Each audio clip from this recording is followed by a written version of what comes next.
You are now tuned into the FuseBox Radio Broadcast with DJ Fusion and John Judah. Syndicated worldwide to bring real black radio back to the masses. All right, everybody, 1 2 1 2. What's going on? You're now in tune to another session of the syndicated worldwide FuseBox Radio Broadcast with DJ Fusion and John Judah. Since 1998, whether it's through your FM dial, internet radio station, podcast, or website, we're up in the mix to bring you a slice of what we call 21st century black radio to the masses, which is a mixture of old and new school music from the Black Diaspora, which includes hip-hop, soul, funk, jazz, reggae, and so forth, as well as news, commentary, and interviews. On the news and commentary and mix-ins, you got myself, DJ Fusion, and on the side, you got my bro, John Judah. What's going on there, Judah? What's indeedy, whole wide world, FuseBox Radio is on the scene. Ready to do it mean, clean as a lady. Me and DJ Fusey. What's the deal, Fusion? What's going on? Doing all right. Glad as always to be ready to crank out another 3-hour show of fine tunes and views to the masses. So, first and foremost, we always appreciate our audience. Whichever way you listen, we deeply appreciate you. And we also deeply appreciate our broadcast affiliates who spread the FuseBox vibe to all the people. And with that, you can go to our blog site, blackradiosback.com, and click on the FuseBox Radio Broadcast affiliates link and find out all the wonderful folks and audio and written content of the people who spread the FuseBox love to the world. So much love to all of them. You can also check out the FuseBox Radio at any time. And our updates and stuff via our official website, FuseboxRadioOnline.com, FuseboxRadioOnline.com. And for all my social network people, pretty much just about all of our social networks end with /Fusebox Radio. So Twitter.com/Fusebox Radio, Facebook.com/Fusebox Radio, so forth and so on. And if you like doing the Facebook like page vibe, the FuseBox Radio Broadcast does have that type of Facebook page. You will go to Facebook.com/Fusebox Radio Show. When just type it in as one word and click that little thumbs up button. Helps us spread the word about the FuseBox Radio. You'll get updates and other good stuff through there. And lastly, shout out to our folks over at Planet Ill and Oh Hell No, planetill.com and ohhellnoblog.com respectively. We got the FuseBox Radio Vibe representing as a part of the writing staff of the music departments of both great websites. Excuse me, I'm dry throat today. And besides that, I'm on the promo spiel in. Just two more things, one of which is shouts out to our folks over at audible.com for being one of the podcast sponsors. We deeply appreciate them. You can actually get a 14-day free trial to get some dope audiobooks and whatnot through audibletrial.com/Fusebox Radio. Me, myself personally, I'm really big on audiobooks. I'm big on books, period, but it's pretty cool to be able to pop that into your MP3 player of choice and, check out some good things that are happening and whatnot. So give it a try through that link. Excuse me. And the FuseBox Radio Broadcast is also going to be representing at the Care First Half Marathon with the Leukemia and Lymphoma Society's team and training branch around here in the new DC area, we also call the National Capital Area. You can go to our blog site at blackradiosback.com. On the upper left-hand side, you're going to see a little pink fundraising, square. And if you can give some funds, we deeply appreciate it. It's all towards a very, very good cause, and what we'll get into later on in the commentary and actual very good looked at charity in terms of the money that goes towards the actual cause.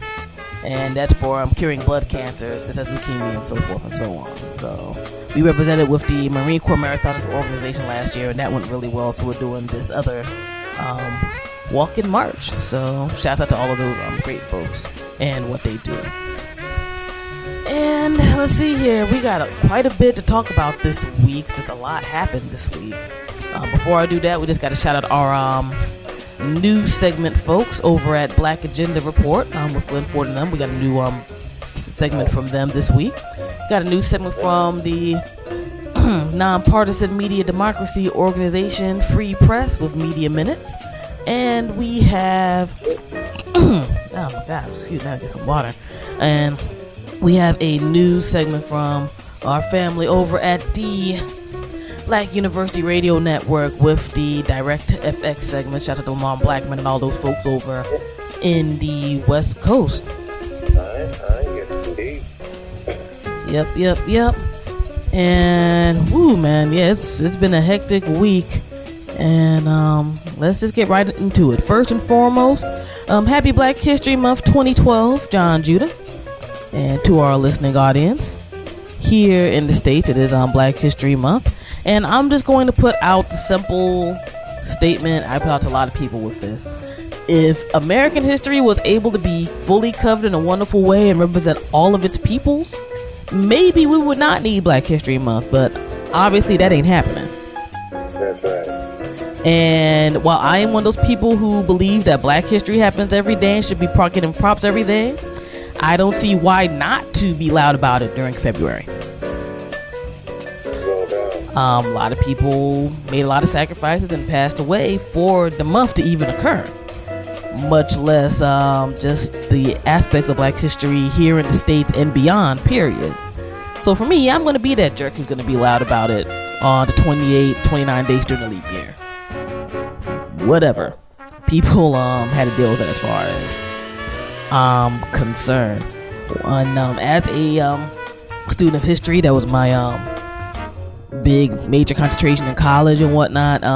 It takes a lot to get to the point where you can even touch base on certain points of history, whether you're studying it yourself or you're going through an academic curriculum. I'm talking about basic, here's how the country was founded history, much less, the different histories of all the peoples who came here, forced migration and other kinds of migration. No doubt. And for people who listened to the show about a week or two ago from us talking about how people trying to warp the basic history books for kids, like Tennessee Tea Party trying to talk about the founding fathers weren't down for slavery, it's like, as the web parlance would be like WTF. So there's something about Black people in success that heads don't like. That's right. So, and I also don't think being quiet about Black History Month is going to make anything better. No doubt. And in the realm of history itself, Black people never progress by being quiet, especially in the United States. So why am I supposed to be quiet about Black History Month? And Black history in general, and current things that are dope that are happening for Black folks. That's just ridiculous. So for me, happy Black History Month 2012. Y'all gonna be hearing about it, so oh well. Props to everybody on that end. No doubt. And hopefully people get to learn certain things, because I was a person on that side that didn't know certain things about history and religion, metaphysics, and some of those things that were rooted and based in Black and Black people and Black experience. So when I did learn, then it was like, I said, oh, okay, so I've seen both sides of it. Even though I was taught a lot of that stuff at home, but I remember the time, when I was young, I was just like, what is this?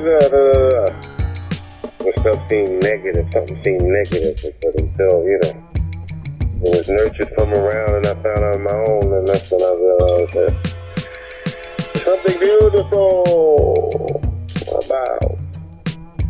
No doubt. No doubt. And excuse me, speaking of Black history, we got some real sad news this past week.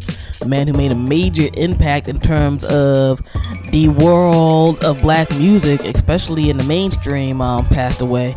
The creator of the TV Soul and business entity Soul Train, Don Cornelius. No doubt. And for those who may not be familiar with Soul Train, personally, I think I came in around the last, in terms of my mainstream memory of it, around the 80s to 90s before they had that transition when Don Cornelius wasn't hosting anymore. I think that was around the mid 90s he stopped hosting. All right. And for people who talk about, I was on MTV Jams or BET's 106 and Park and God knows what else, if there wasn't the success of Soul Train, I doubt those shows would be happening the way they are. No doubt.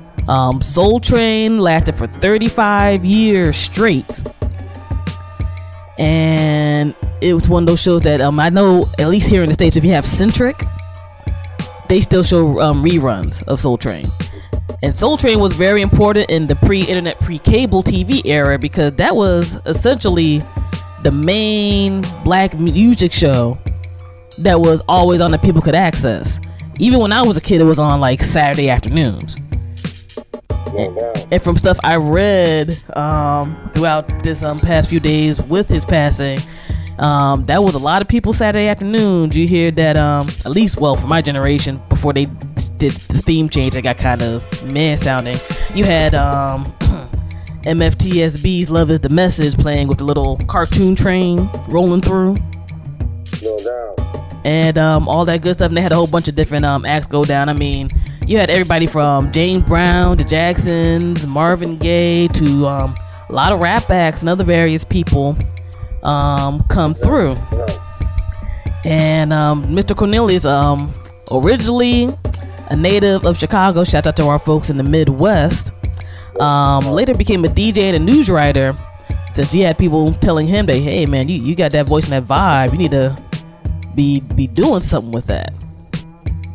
And they said in 1970 he pitched management over at the station he was working at the time, WCIU, to do a black version of American Bandstand.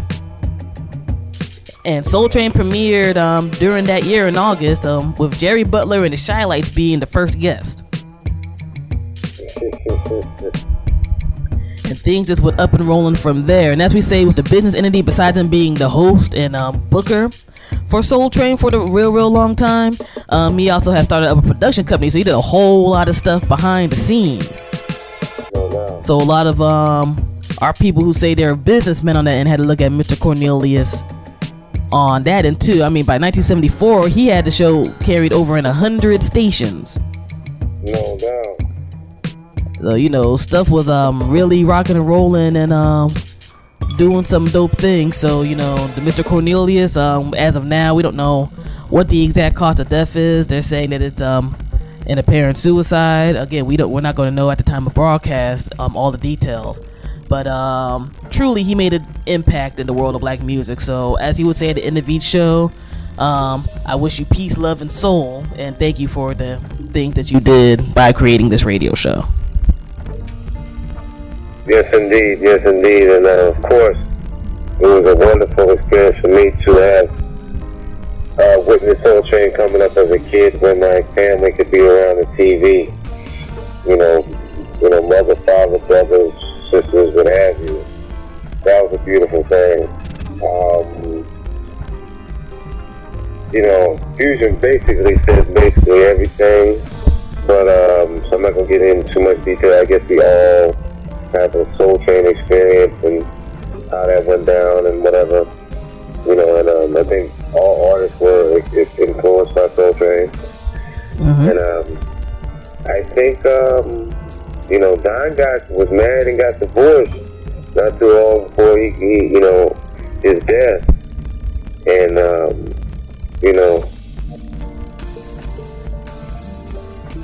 it's all for there's a lot of people out here who ain't, well, let me not even get into that. God bless Don and all the people who like that show. Alright? No doubt. And for all my people who get some decent access to the web, just go to YouTube and just search for Soul Train clips. There are so many of them joints, and like I said, so many acts came through there. It's a music history lesson, live and in full effect. They even got some of the black and white black and white TV clips on there. No doubt. And for people who might be like, well, the only thing I heard about this dude was the Soul Train, music awards and all of that.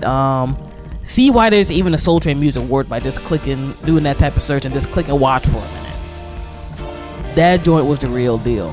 So shout out to all them folks. Anybody that's Soul Train line, that's of course from Soul Train. And all of that good stuff whenever you had a reunion or party or all that good stuff. So R.I.P. to Mr. Don Cornelius. Also another music person of importance passed away who was a bit more behind the scenes, but he did a whole lot. Arranger and keyboardist Claire Fisher. He was a composer, arranger, conductor, and keyboardist who did a lot of stuff in the jazz, R&B, and pop music world for over 60 years. And a lot of things he did was he worked with a lot of famous people. Worked with Art Blakely and the Jazz Messengers. Okay. He worked with Carl Tazer, and he excuse me, also did a lot of arrangements and things for folks like Dizzy Gillespie with A Portrait of Duke Ellington. He worked with a popular jazz vocal group called the Hi-Lows in the 1950s, and he even ended up doing work with folks like Paul McCartney, Michael Jackson, Celine Dion, and when I was reading up some information on him, Prince. He actually wrote and arranged all the orchestrations for Prince's 1986 film Under the Cherry Moon. Really? He did some arrangements for Prince's Parade album. And whatnot. So this is one of those dudes when you maybe if you're one of those folks who likes to read through like all the album notes and stuff for a CD, it's one of those guys you might necessarily, if you're not that type of person, not necessarily know about. But he has a very, very colorful history, and people can check out more info on him via the web as well. And yeah, he did some dope stuff. So R.I.P. to him. And whatnot. You also go to clairefisher.com and check out his extensive discography. I mean, to a degree, I don't want to be like a diss or anything, but he's almost like that dude who was worked hard but was at the right place, right time, all the time, putting in work, like almost like a music Forrest Gump, as it were. Like he was always in the mix, but he literally was always in the mix. So big up to him on that. And now moving on through the news cycle this past week. It's been kind of a crazy week. Let's get right into some of the loony stuff, because it's just all pretty loony. Have you seen this video, John Judah, out of Atlanta from the New Birth Missionary Baptist Church of Eddie Long being crowned a king by some white Jewish dude? No. Ah, man, that joint made my head hurt during a lunch break earlier this week. Now, for those who may not be familiar with Bishop Eddie Long, we haven't talked about him for a while on the show, actually, since those sexual misconduct allegations with young men, which ended up being settled. There is a video that somebody got out of the church with him getting some kind of Torah scroll from some white Jewish rabbi guy or whatever, and them saying a whole bunch of stuff, and he gets declared to be, he's above a bishop now, he's a king, and blah blah blah blah blah. And I'm the type where I'm like, there's so much wrong with that, not as a religious scholar, but there's just so much wrong with that religiously, much less on other levels. No doubt. It's a hot mess. For one, I'm like, if you're a Christian, why do you need to have a Jewish guy crown you a king? Secondly, what gives that Jewish guy the right to crown you a king? And thirdly, that ain't the way to be, rocking and rolling with some Torah scrolls, and they got this fool being carried on this big old leather chair with for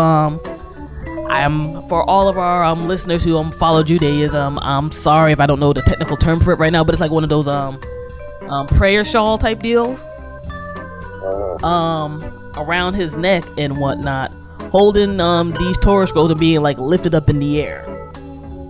Now that's some devilish-ish if you ask me. Yeah, that ain't right. That's not right at all. And the web, the black web, and a lot of the web who represent certain parts of Judaism were really upset at this, and I think for good reason.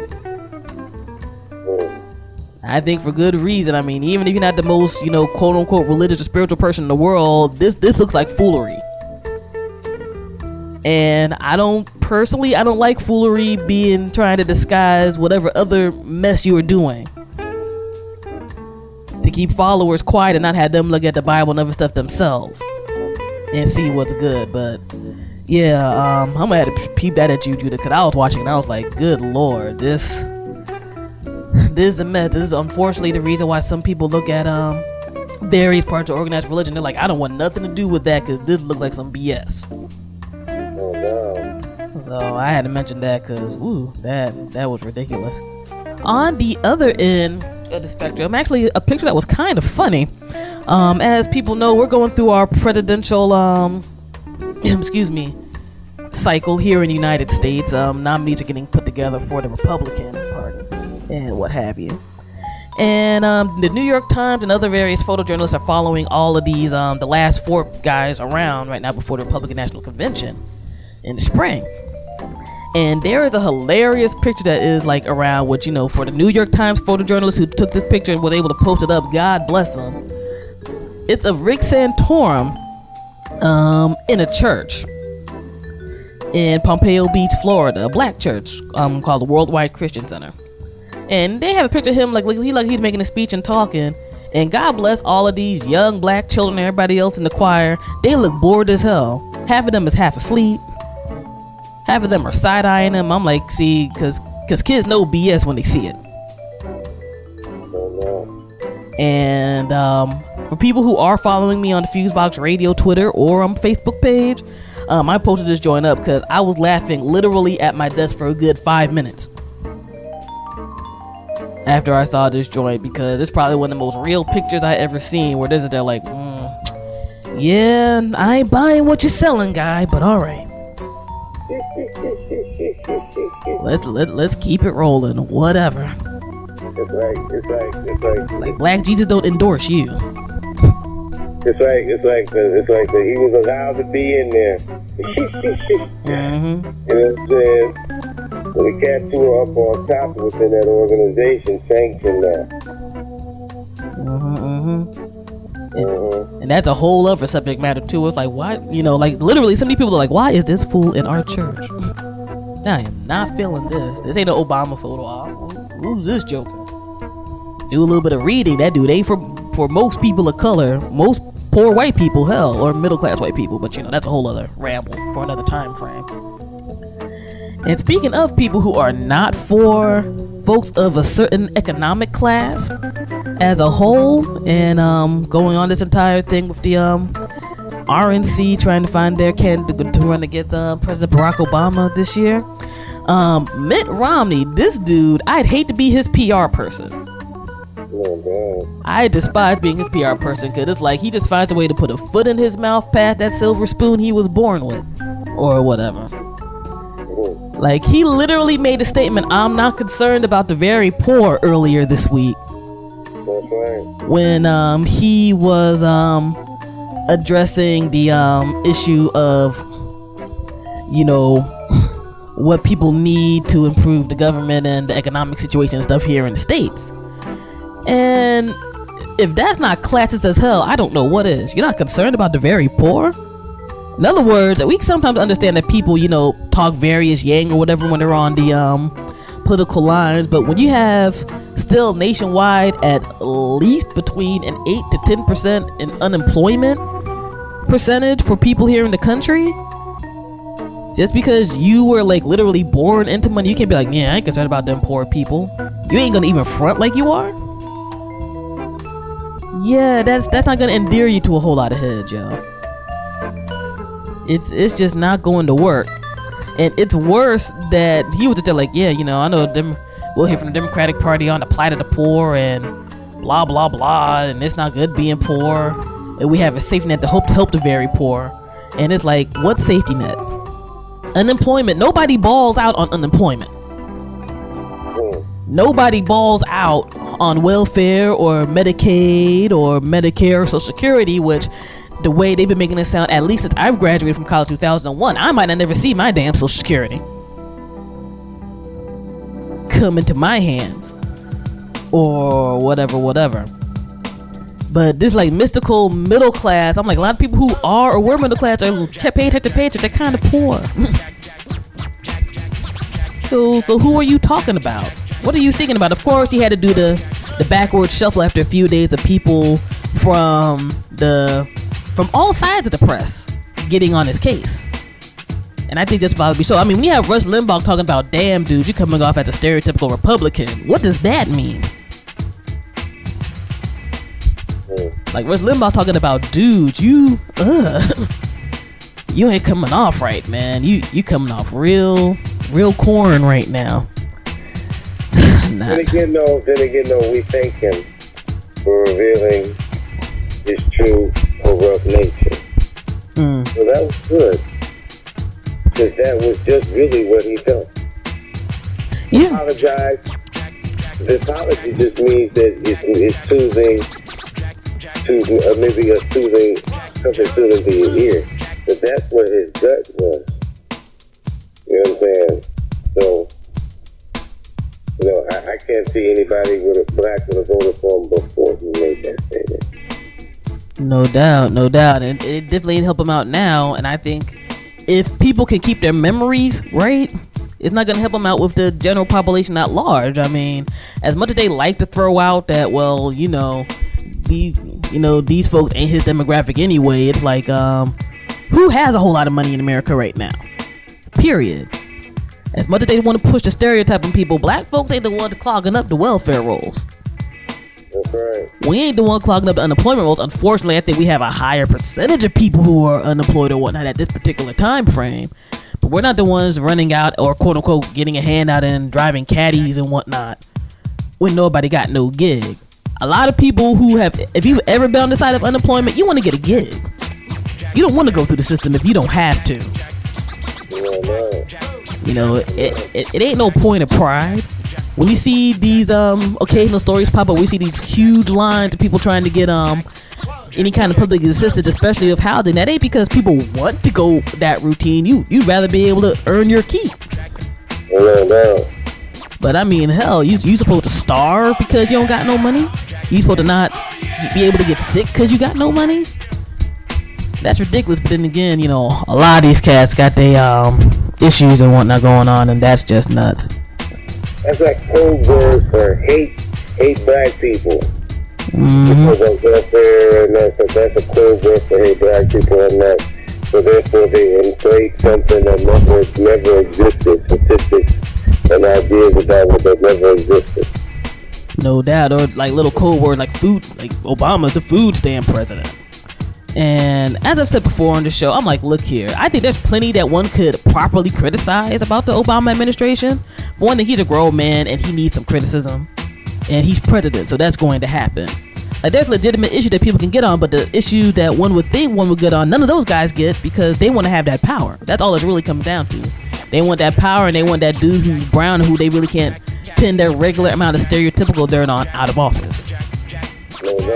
And at this stage of the game, it's been about 3+ years. If your main argument is, damn that Negro and his elitist knowing how to read and be able to play the game highfalutin ways in his pretty family, that's a damn problem. If that's your main argument at this time and age, that's a problem. But, you know, I don't know. Speaking of another story, very interesting story, which I'm sure more information will come about as time moves on. I'm sure people know about the hacker group Anonymous and the various things they've done the past few years. Everything from revealing a lot of the Scientology information files to assisting WikiLeaks and other things. They ended up shutting down several neo-Nazi sites owned by a dude named Jamie Kelso, a former John Birch Society member and assistant to David Duke, as well as the moderator for the white supremacist website Stormfront. Now, you want to make yourself mad?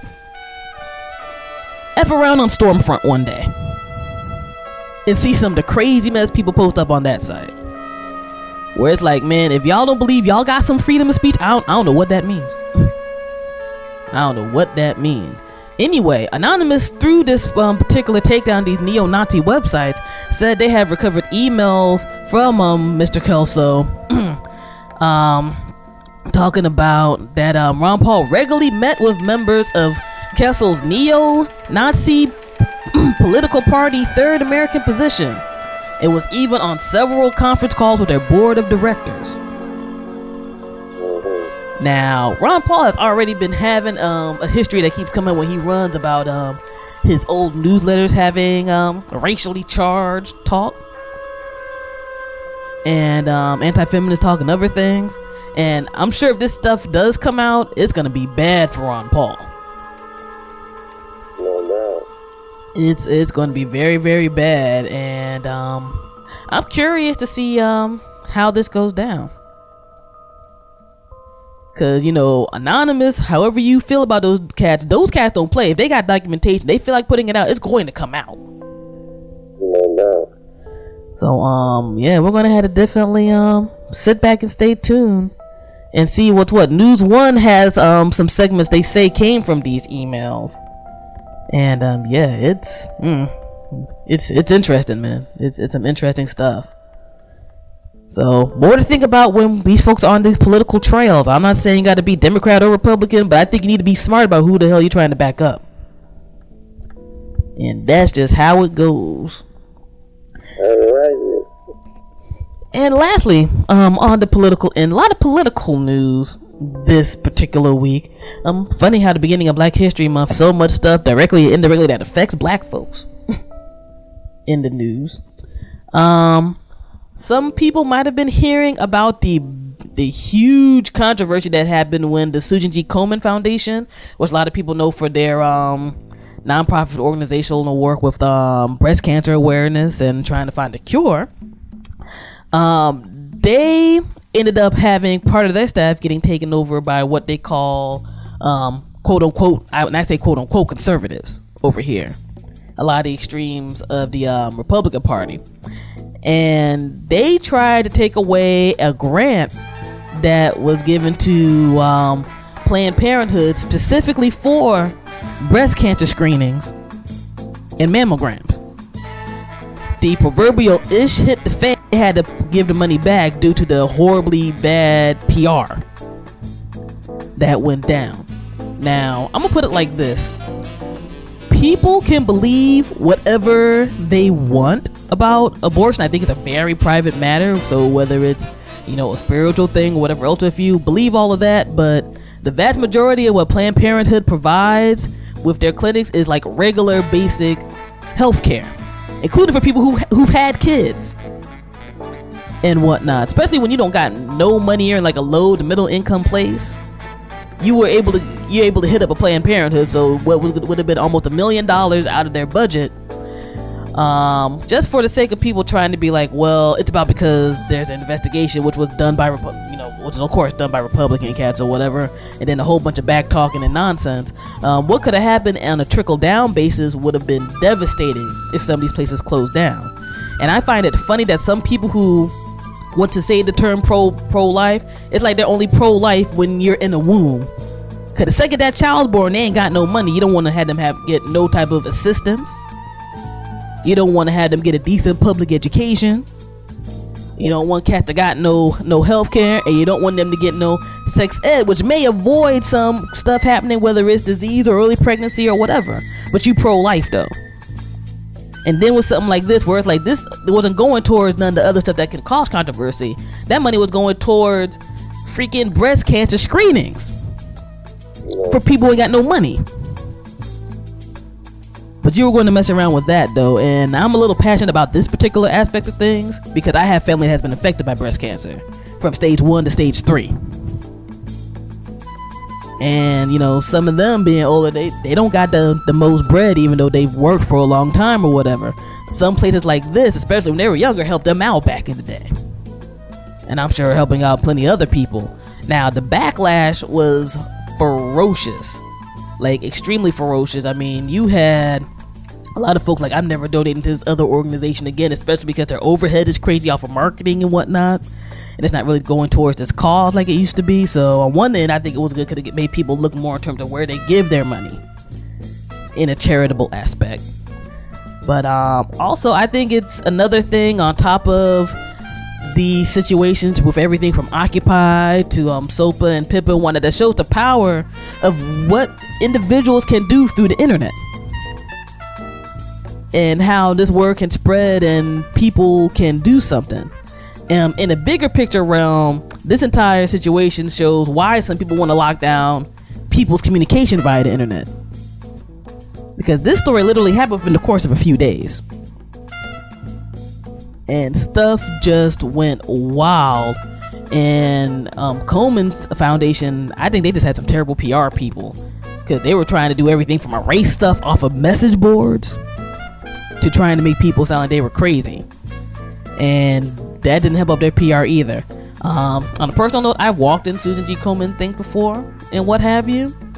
And, you know, I've done some research here and there. Their marketing tactics or whatever is a whole other different subject for another time for them to talk about. But yeah, this was something that was kind of bugging me out, especially because as a Black American woman and as one who did not have a lot of money during certain periods of my life, these clinics and other places help out people, and to just wipe that out for the sake of a hypocritical pro-life stance, to me, is ridiculous. So, you know, one thing that I would like to say about it is to kind of give it another twist or balance. Is that Planned Parenthood in its very beginning started under Hitler and the Third Reich. When they migrated to the United States, they became, and when they and Nazis and the scientists migrated to the United States, they became Planned Parenthood. So though they did certain things, they had an agenda that was for subverting black fertility in the United States. They might have done some good, but that was their agenda. So when I hear about this, that, and third, or mayors and whoever giving money, I mean, to me, like, I'm not a woman, so I can't deal with that. But I know what that organization originally, their original drive was. What their drive was in Nazi Germany, and they just changed the name. It's like you have an alias. You know, it's some of the same, you know, money that was in it, that you know, that fueled it. That when they came over there, they were still living off that bread, basically. You know what I'm saying? So, you know, I think there's a balance to that, and you know, maybe they, you know, I don't know if their reason is my reason or rationale, but you know, and I'm not convinced that, and you know, people can walk and do all the things that they choose to do. I'm not convinced that these organizations really do anything. That's just me. So I believe that it's more based upon you controlling the energies in your mind, whether it's through thinking, breathing, and the way one eats, which is really going to change those things, as opposed to an organization that may or may not get that money to somebody to help or do anything. You know what I'm saying? That's just my stance on it. I think that, you know, of course, I'm not anti-medicine, but I do know that once you get to that doctor, you did something wrong. And I can dig that, and I definitely appreciate the balance with your opinion. That's why we do what we do. And yes, that is a part of Planned Parenthood history, and I'm glad you did bring that particular aspect up, just for the sake of people knowing where things were. And on a personal note, majority wise, I mean, like I said, there's certain things I think we all had the right to believe in our own realm, and where that started from and where it evolved to now. I mean, they came up during that eugenicist era, you know, let's keep it 100 or whatever. And there were some not so wonderful beliefs in terms of why some heads in that organization at the time pushed birth control, and a lot of that was towards women of color and those who did not have funds as well, and those who I'm trying to think of the PC term right now. I can't think of the term right now. Those who might not be full of their mental capacities, I'll say, or whatever. And for that sake, yes, I think there's a good reason why some may want to be like, just because of that history, they don't want to deal.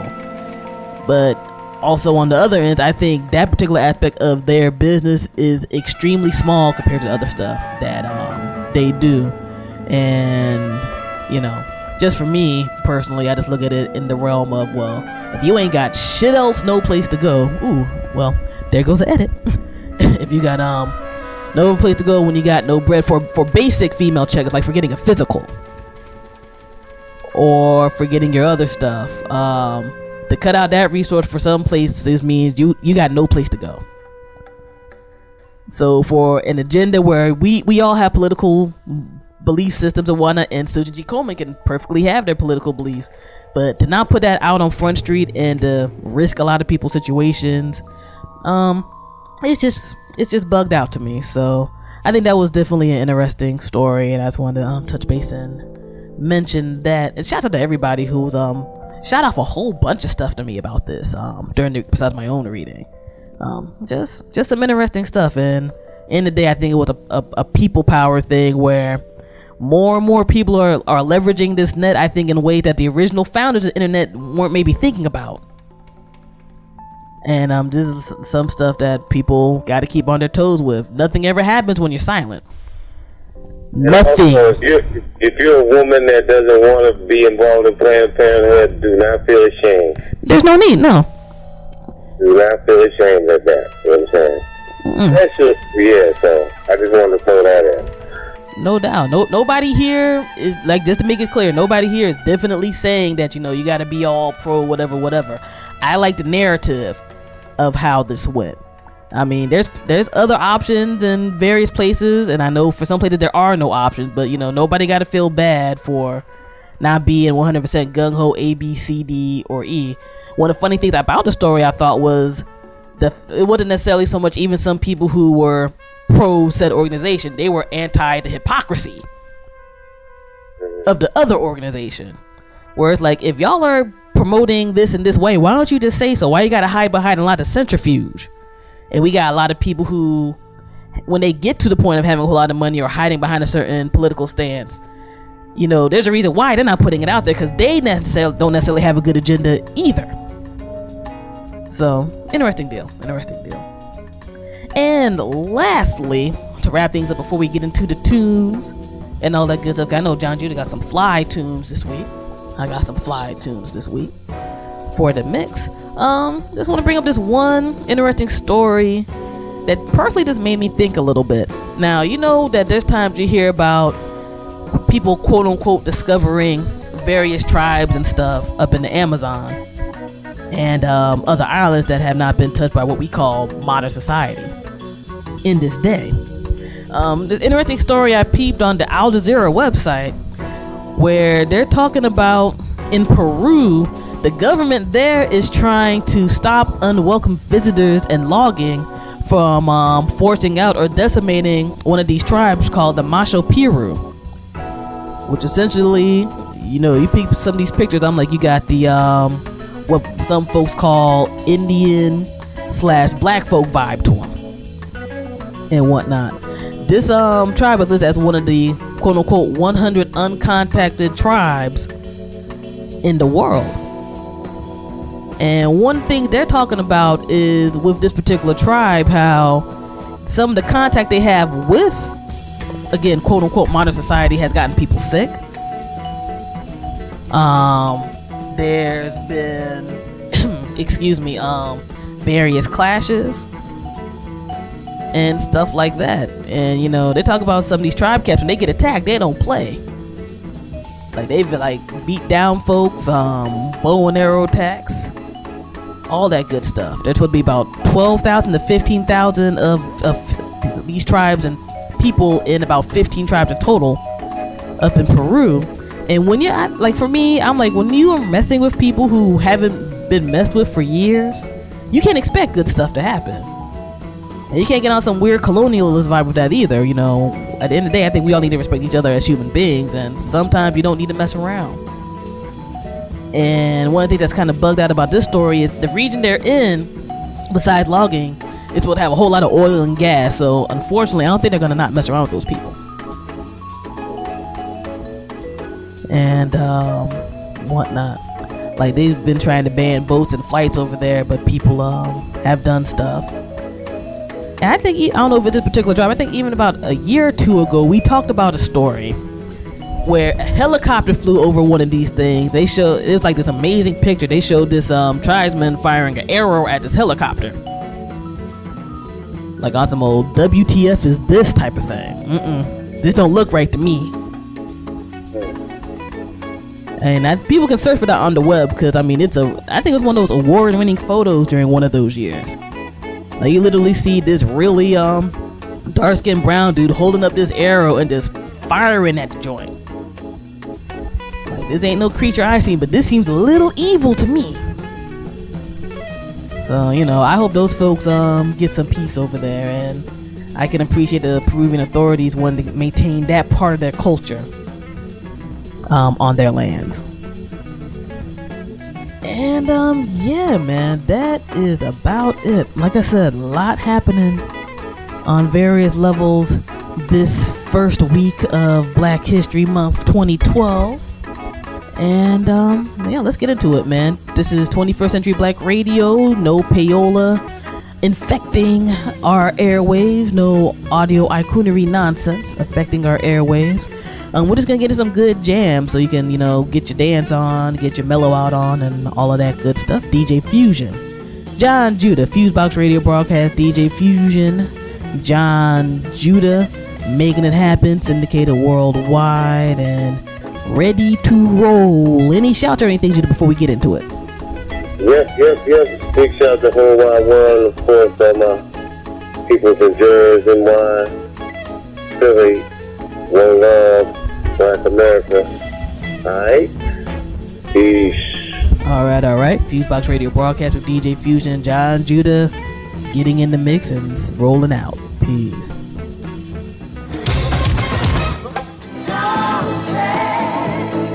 We're back with the Godfather, James Brown, and James, it's been a most exciting experience so far, and I know it's going to get heavier and heavier for the rest of the hour, and I just have to say that just watching you, you're still the baddest out here. Oh, thank you very much. I'm just trying to keep up with the Soul Train dancers. Yeah, Nobody said nothing. How about it for the Soul Train band? James, if you had some advice for young people, what would you tell them? Well, first thing I'd say, get yourself together. Because before you can get anything else together, you got to get me, yourself. Hey, that's very short, but it's very direct and right to the point. I don't want to take up a lot of time because I think they want us to get into hell, which is the next tune we'll be getting to. We were talking earlier about some of the violent things that have been happening in our communities, and I'm sure you've been exposed to some of it because you seem to always play for black audiences. You have any observations? Well, I do. The things I observed and the things that I think can be most helpful is the fact that we've got to get away from taking crime in the black community, keeping it in the black community. In other words, black on black crime, blacks killing blacks. That's got to be the worst thing ever happened, because all the things that people died for, like Dr. King and all the beautiful people and all the marches and the revolution movement were in vain if we're going to kill each other and look very bad in the sight of the man. The man that we looking out for, we're also looking very bad in front of him, because like we letting ourselves down by blacks killing blacks. Prevent blacks killing blacks, and then I think the gang thing will come to an end pretty well too. We have a young man in the studio who I think is an astounding young brother because of his youth. He's only 19 years old and he's accomplished a lot. He's here to make a presentation to James Brown, and we'd like to welcome him warmly. His name is Al Sharpton. How about it for Al Sharpton? Al is the National Director of National Youth Movement Incorporated. Right, Al? And what do we have here? Well, we come to break tradition. We know that in the recording industry that they give a gold record to those that achieve a million seller. but we view your million-seller Payback as a black record because it is relevant and says many of the things that young blacks have tried to say and could not musically express in our own little way. And we feel the Payback is sort of like the theme song of Young Black America in 1974. Right here on the FuseBox Radio. DJ Fusion. Okay, we're back with Marvin Gaye. And Marvin, thanks again for joining us. This has been a wonderful experience for all of us.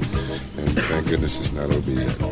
Well, it's very nice to be done. I'm surprised I'm here. You know, not surprised I'm on your show that I'm out performing again. I'm in a good frame of mind now, and I think I want to perform this year. And I'm going to go out and let the people see me, the people who supported me so well and bought my records and everything. I think I'm ready to perform now. So then you'll be doing concerts all over the country? Yeah, I think so. Yeah. I was one of the fortunate ones who witnessed your recent concert in Oakland at the Oakland Coliseum. And it was really just a fantastic thing to see the reaction of the people. And I think you picked a really great town to launch your tour in, you know, because Oakland people are just beautiful. You know, they really support the artists. Not that a lot of other cities don't, but people in the entertainment business seem to agree that Oakland's a great town to do anything, you know. Well, for all the people who are watching your show now up in Oakland, I'd like to, say thank you now for the tremendous support that they gave me. I thought they were terrific. I was extremely apprehensive at the beginning of the show, but once I heard the ovation and everything, I wanted to perform, so it helped tremendously. Just as I think the kids here, the ladies and gentlemen, are just great here, and I enjoyed doing the two numbers previously. I didn't lip sync them too well, but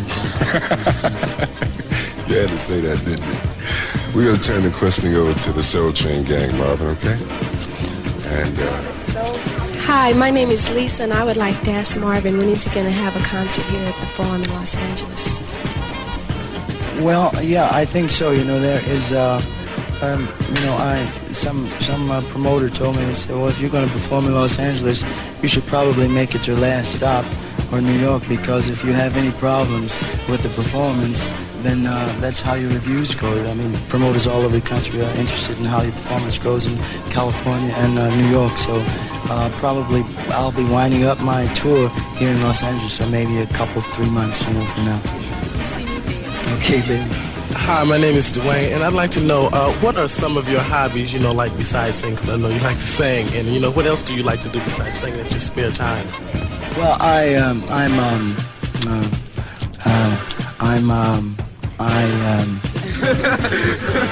kind of sensual, and I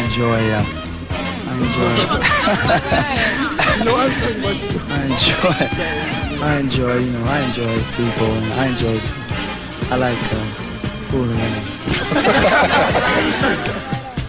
My name is Fawn Keonis, and I like to ask you, how come you was away from the stage so long? Well, I never, I had an unfortunate incident. I know if some of you are old enough to have, Tammy and I recorded together years ago, and when we lost her, it affected me really quite psychologically, and I really didn't care to perform after that, so that was the reason. Hi, my name is Vicky, and I would like to know whose idea was it for you and Diana Ross to get together and record an album? It was Berry Gordy's idea. got time for one more here. My name is James Phillips, and I'd like to know, are you and Diana Ross going to make another album soon? I love Diana Ross. I mean, she's a beautiful person. She's really a beautiful human being, and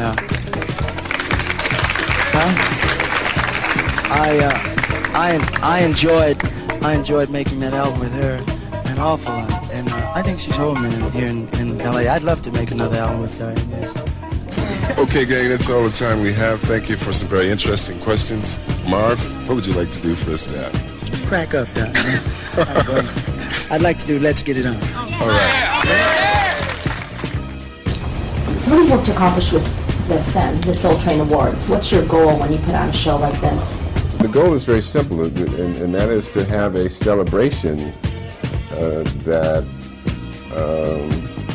is solely for the purpose of applauding soul music, or people who work in this area, particularly the artists, versus having soul music be a part of another celebration or someone else's celebration, and as such, in many cases come off as an afterthought.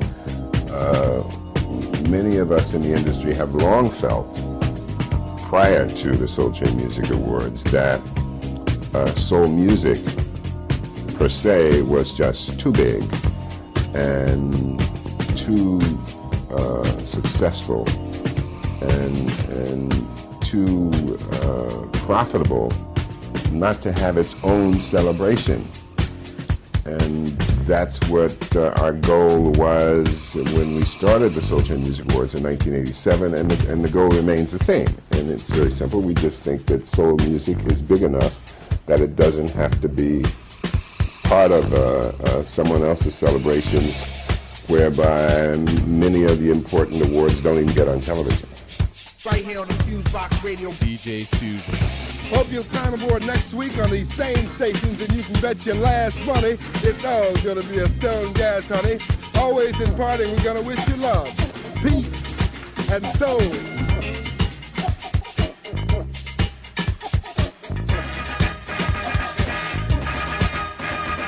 You are now listening to FuseBox Radio.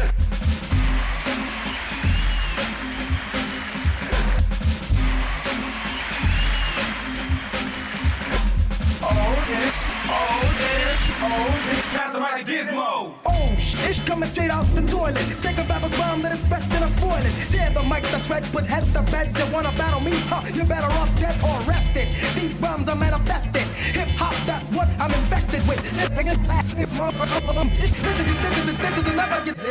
I'm from Godsville, I lost with the hill. 163rd is the worst, so you better chill. Rest in forest projects, get respect. Take you out in a sec, gets wrecked, cause I'm back with a tech 9 mil. Yeah, I shoot to kill. So you still, cause I'm ill. Prepare to write your will. Motherfucker, suckers who try to sell a jet. Get flushed down the toilet just like a pound of shit. This has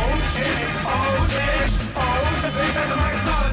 The rhyme is hard and I wrote you apart from the beginning to the ending. I send my regards to those who on the dead. Tell them what I said. Half of y'all believe mentally dead. You're no good as the mayor, no good as the fanny. Is definitely no good with the mic in your hand. A true king power rests behind the throne, but I'ma leave all the king stuff alone. I'm a self-made, getting paid, love on rap, and I can crush the world in the finger snap. I eat them seeds like a cannibal, attack them like an animal, take down whole empire like Hannibal. You don't want no beef in that, very understandable. MCs can't stand me, those are the fan me. No matter what you say, I do my fans demand me. Damn, Saladin is wicked. I'm the fat gangster, the head honcho. My name is Fat Joe. Never call me Pancho, solid as a rock. Bigger than a boulder, you're just one name that I put in my folder. Labeled the loser, cause I choose to beat that ass so bad. People call me the bruiser. I'm sharp as barbed wire, and we're fresh to tie. You get lit up just like a forest fire. So stop sweating me and jump off my jock. I mean my Jimmy, my tip, my this, my rhymes are you with, so use some laughter. Your rhymes are played out, you owe it for snapper. Call me a dog, the color I'm wearing is black. My rhymes are dope, they stimulate you like crack. Not a myth, not a fib. See, I'll get you open. You'll be on a mission to hit my rhymes after this smoking.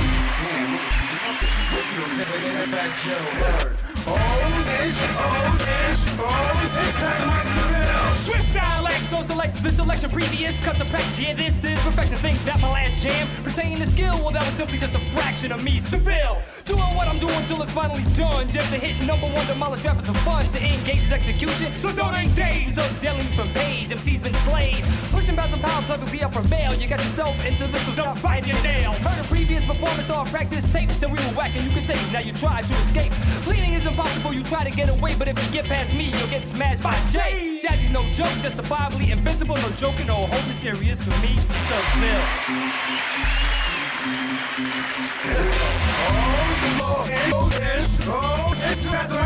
Now my part with excellent. Here to represent the rapping is my occupation and my pockets is a mint. Cause while the crowds are poor and the money they spent, just to see me rock a show at any extent. Now I will devastate and then I'll terminate any rapper that's blind to time will create. And when I go on tour, the crowds will endure. The master rock praise was that there is no cure. So now I activate my style at any rate. Then I'll say this funky dope rhyme that comes out great. Cause I'm a smooth operator, the female devastator. If you think I'm rocking now, just wait until later. Opportunity has come. I reach a new heights. I'm the newest superstar with my name up in lights. So when I do a show, it's not a crowd, it's a mob and all the girls are screaming out, we love you, Master Rob. Thank you. You know what I'm saying? Hey yo, what the fuck? I ain't by myself? Oh shit. Folks standing here looking at me with his big ass little lips and shit. You know what I'm saying? Word up, we got you. You know what? Oh, me, oh, you know what I'm saying? Oh, ish. You know what I'm saying? Oh, you know something? Smells like Pennsylvania, you know what I'm saying? I don't give a fuck. We ain't worried about this get on the radio, you know what I'm saying? It's like the other jam. But that shit on freestyle. We ain't worried about this shit on the radio. But it's gonna be stupid underground hit. Oh, it's my man Saladin. Peace to my man Seville. Peace to my man Gizmo. And peace to my man Fat Joe. You know what I'm saying? And Diamond D cut this shit up. And here we go. Hey, this is DJ Logic. You're now listening to the FuseBox, bringing the best of hip-hop and soul music. Yes. News and commentary from all over. Transmitting live from the planet of Brooklyn. Rockin' with that break science. Rockin' with that break science. Break science.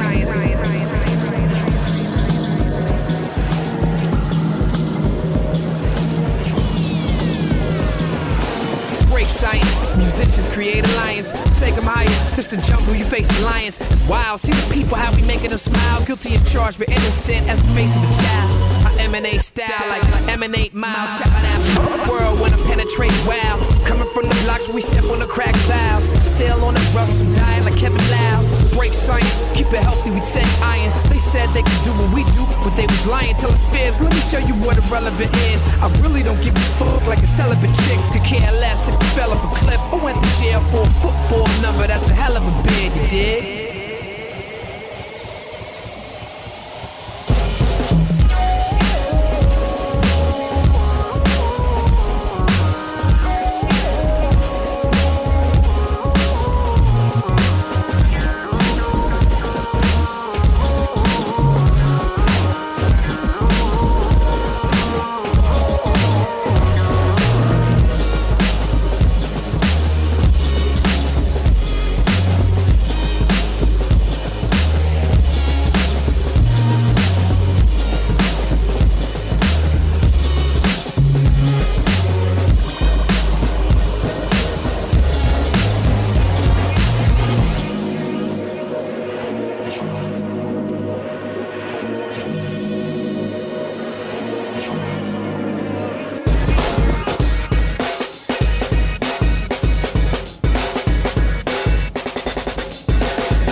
Break tyrants, you whack, then we kill that noise and make silence and spill from my mouth, cause I ain't got the filter. My struggle might just make you stronger, but it'll probably kill you. Some kids think they're better than this, I gotta tell you. Believe that shit, I got a bridge to sell you. Real, recognize real, and you don't look familiar. This track fit like a suit dude, Buck the Taylor. Innovating and stimulating like genitalia. I roll with nothing but winners, we don't accept failure.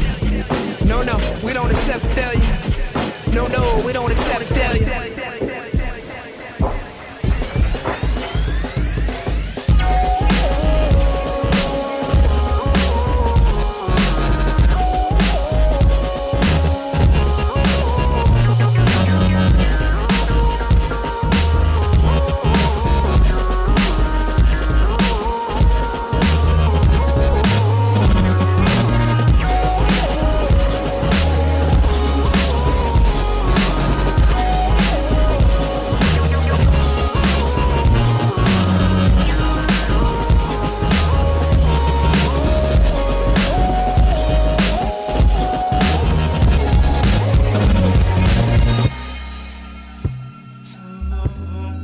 listening to FuseBox Radio with DJ Fusion.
What's up?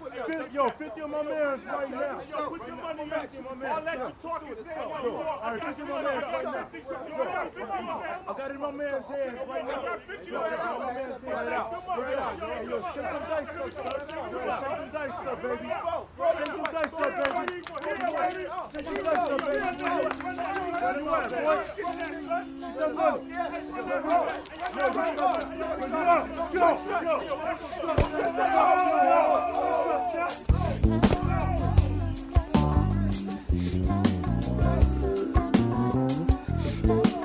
You are now listening to FuseBox Radio.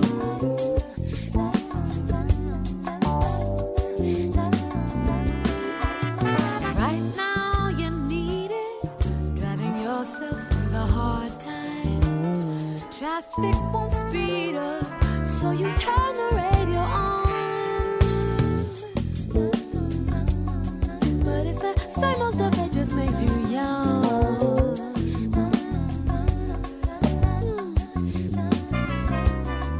Well, somehow he feels it, and the DJ at the station sends sweet salvation when he starts to play this song. Now you can't help singing along, even though you never heard it. You keep singing it wrong. This song will keep you grooving. Keep moving. Play it to lift your spirit. Soon as you hear it, God is speaking to you. That's what they do. Ooh, this song's the one. Keep moving. Play it to lift your spirit.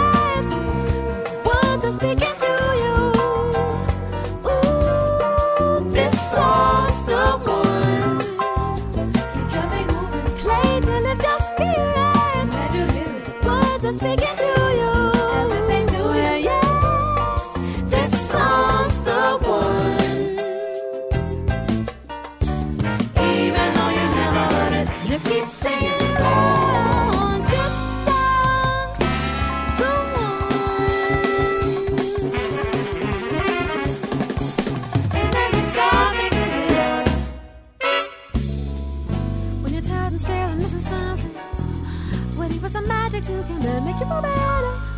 Enter that song. Now that's how we know the power of song can sing.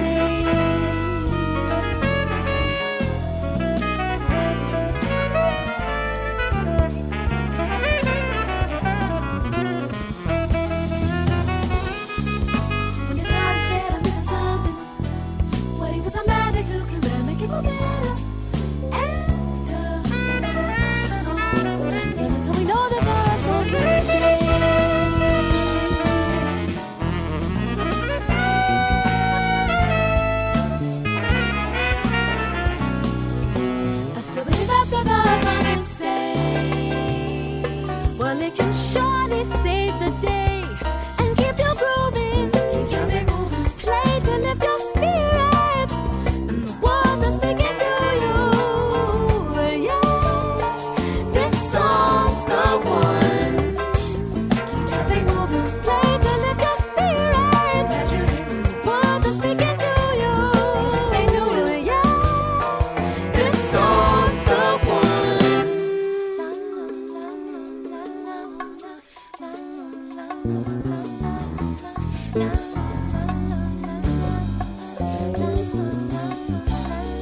Smiling and driving sounds like soon it might be over. So you pull over and start scrambling for a pen. But the numbers comes in again. Paper in hand, you can't help moving while you're listening. Your skin starts bristling. Here comes the part you know, and you can't help singing along, even though you never heard it. You keep singing it wrong. This song will keep you grooving. Play to lift your spirits. The words are speaking to you. This song's the one. Keep traffic moving. Play to lift your spirits. And the words are speaking to you. Ooh, this song's the one. Keep traffic moving. Play to lift your spirits. And the words are speaking to you. Yes, this song's the one.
Right here on the FuseBox Radio. DJ Fusion.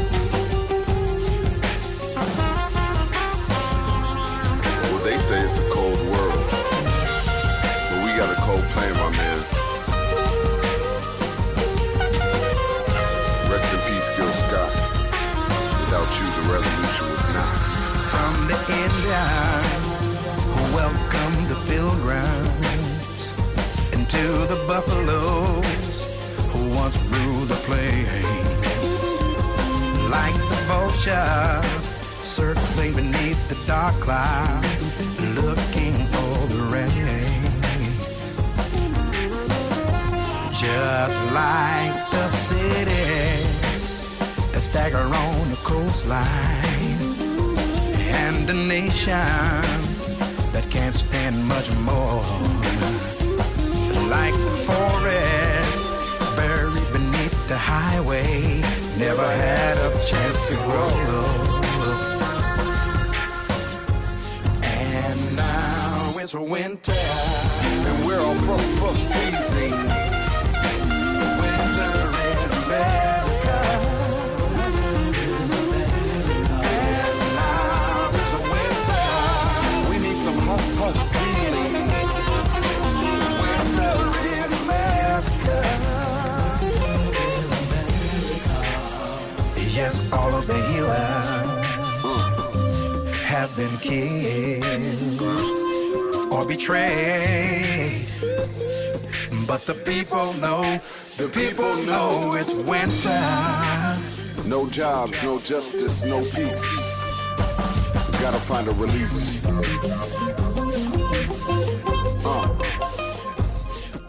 Well, if it were to rain now, would we get a cleansing? No. America is strange. We keep pretending that it's not winter. We aren't sinners. There's no ending. We don't make a mess and we're merely just defending. Let's get to mending. The peace sign vanish in our dreams, so it seems. Then how are we ascending? We must crack the concrete and get organic with the soil. Turn turmoil into graciousness. Compost is waste. Just get real with ourselves. Money won't do it. We gotta deal with ourselves. Try and help a friend, save your soul, go within, show for them an opening, crawling, it's all and we're all uno. I ain't kicking nothing you don't, it's weighing on my mind, something heavy like a sumo. I'm ready and I'm able to turn tables, let's begin to radiate light from our centers. It's winter, and we're all freezing. Winter in America. And now it's winter. We need some hope feeling. Winter in America.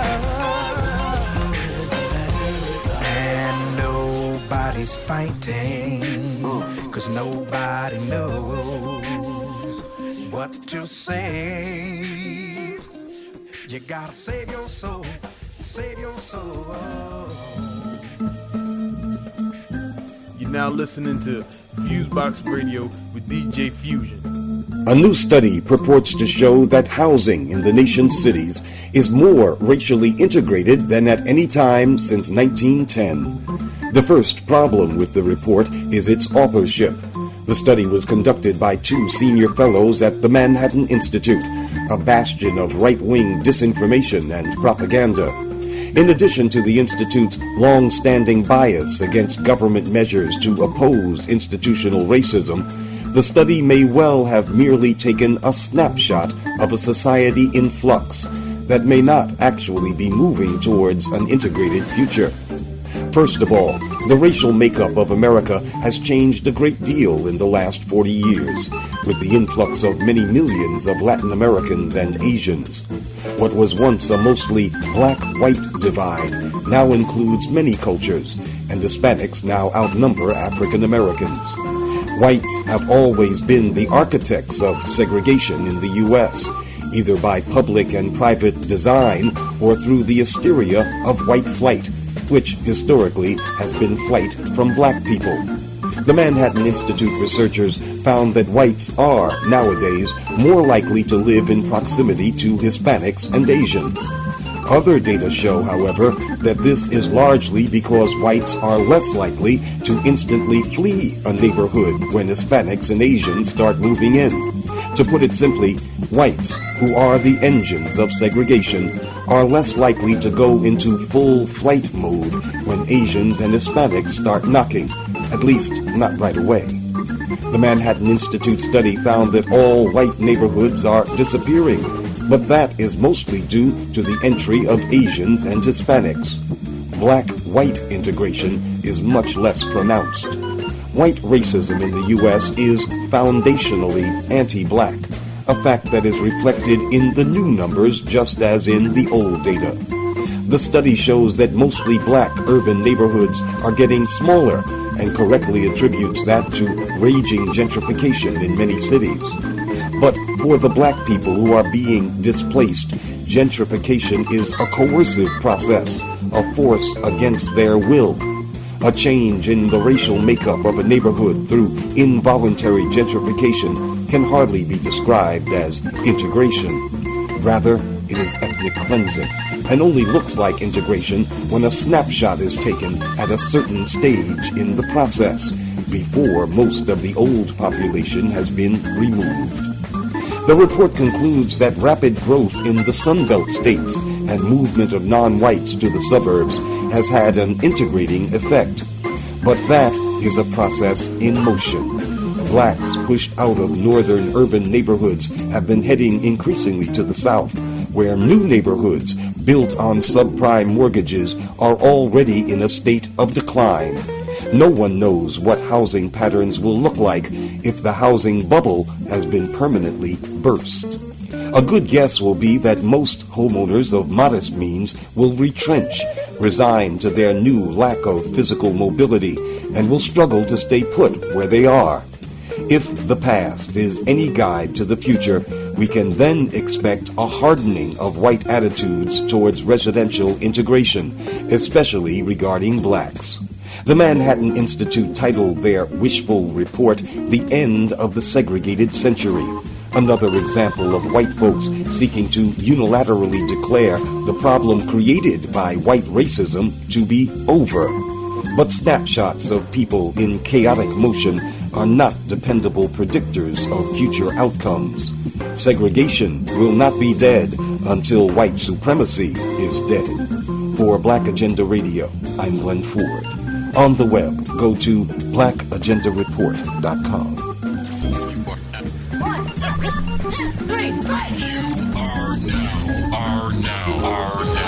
Tuned in to the FuseBox Radio Broadcast with DJ Fusion and John Judah.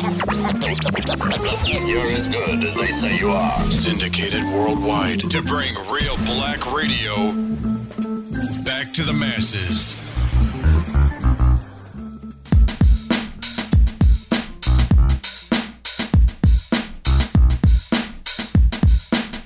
What if you could eat a rat? What if you could feed a track or be a top chef but you ain't need a hat? That's the scenario I'm about to present. Give me a minute and I promise I'ma start to make sense. Would you agree that every time you hear a song you consuming it? Got an appetite? What's the quickest way to ruin it? Consume a bunch of junk, body is conditioned. You full but you ain't had a single ounce of nutrition. Eating the milk can easily compare to turning your radio up to get an earful. Be careful. You gotta make sure that your body got its nourishment. Gotta be keen on what your music is encouraging. And while you checking on the message in your beats, be careful of the essence of your meats. Now would you eat a Amadou Diallo burger, Sean Bell sub? Them animals is murdered in that same cold blood. Real talk.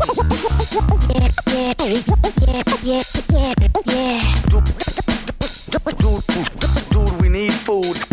Food.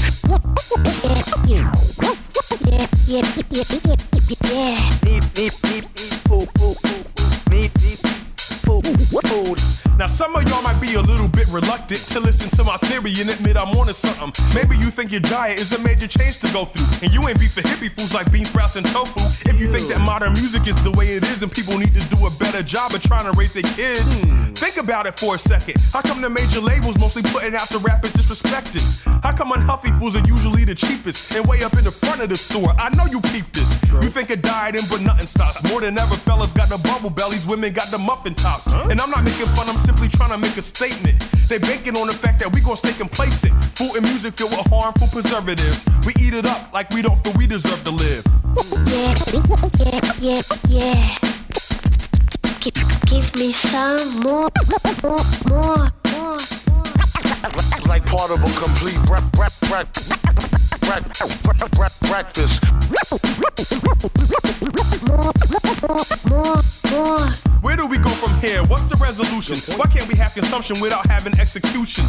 Whether you talking about animals or people, when you consume and murder, then you manifest as evil. It's all about mental conditioning. Most of what we think we really need to lead to some kind of imprisonment. We want it now when it had better be awesome, and we don't really care how it affects us in the long run. Like getting married on a blind date, a fast food society with a microwave mind state. They'll feed us anything they think will fit the need. They trying to get our sons to feed our daughters chicken feed. And they got a pecking order. The ones without no mom and no dad is who they beckon in the slaughter. So watch what you consume in the mood it brought. Cause no matter what, it's all food for thought. Dude, we need food. We need food. More food. You're now listening to FuseBox Radio with DJ Fusion.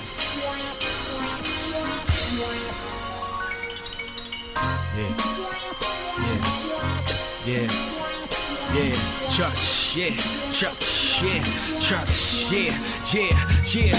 No longer will you fools or moral cesspools where the youth believe in you pathetic excuses for human beings while followers and their culture teeming with variety. You're completely meaningless in society. Pure lies you're despised by me. Your minds are like inspiring to galvanize emancipated minds in dire need of food for thought and the desirous high surprisingly remove your veil from their eyes and you fall from all inspiring flaws you fall entirely around your insecurity, outwardly fantasizing your financial durability and sexual conquest. You act like the concept but getting please so far-fetched. The definition of a man is out of context. If anything, respect the farmer, not the darn bread. Hide the knives under your sleeves with your arms stretched. The seed is in the wind. Yes, niggas got me preaching again. Houston, we have a problem.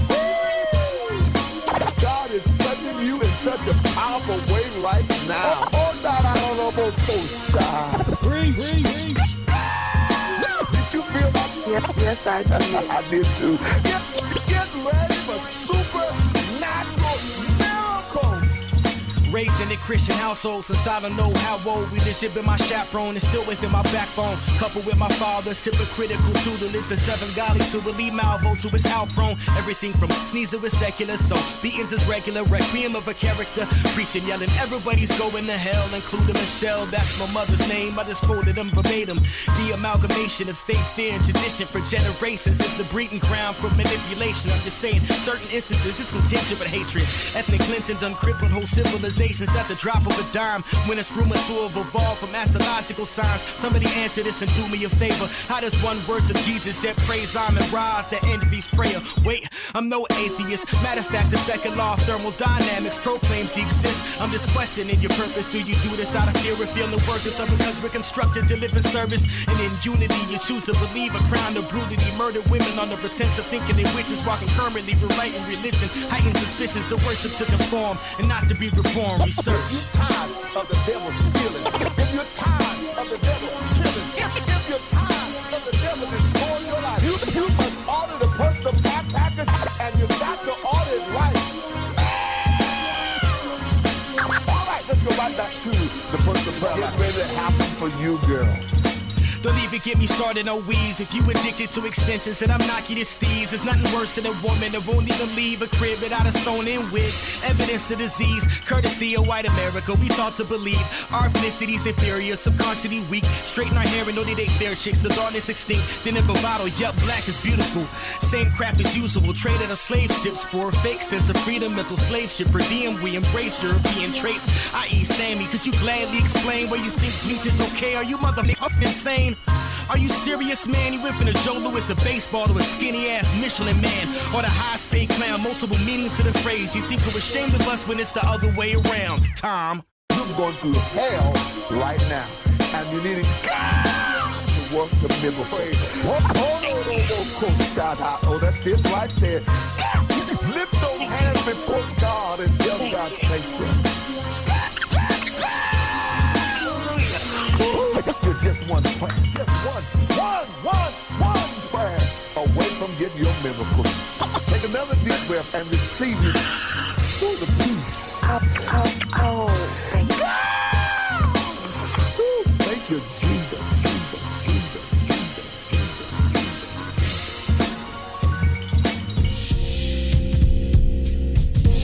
You are now listening to FuseBox Radio. Dream over land, my soul is from.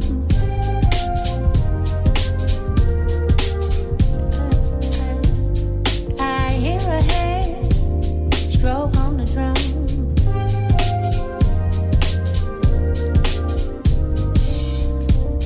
Shades of delight, cocoa hue.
dream of a land my soul is from.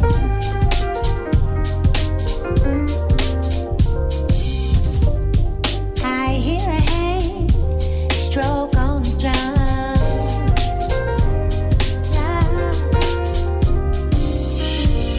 Shades of daylight, cocoa hue.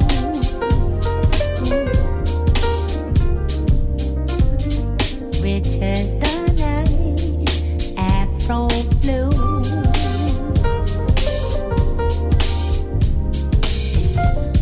Elegant boy, beautiful girl.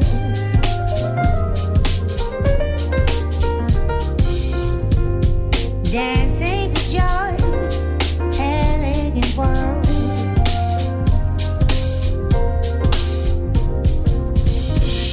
Shades of daylight, cocoa hue.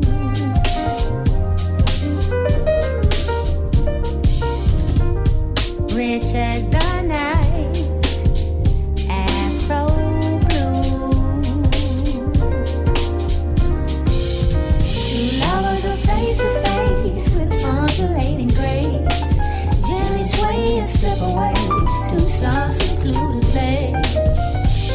Shades of delight, cocoa hue. Rich as the night, afro blue.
You're now listening to FuseBox Radio with DJ Fusion.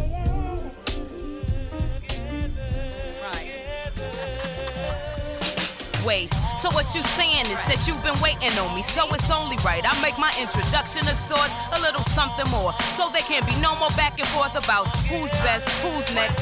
That right now, I could give a fuck about imaginary crowns, more concerned with rocking crowns, getting pounds and pence. I think I might just sip and have a seat and kick my feet up, free up like a champion, battle on. I'ma make my paper long, staggered. This is not an accident, no subliminals. I'll call your name, I wanna mention you. But if you feel a certain way by what I'm saying, yo, I'm saying you can see me on the front lines, not playing, building perfect rhymes and constant elevation, no debating. A little hatred never hurt, it's like a perk, you little pricks is so sensitive. Guess it's only right, I gotta shine that's that bright, outright and outright you on your best night.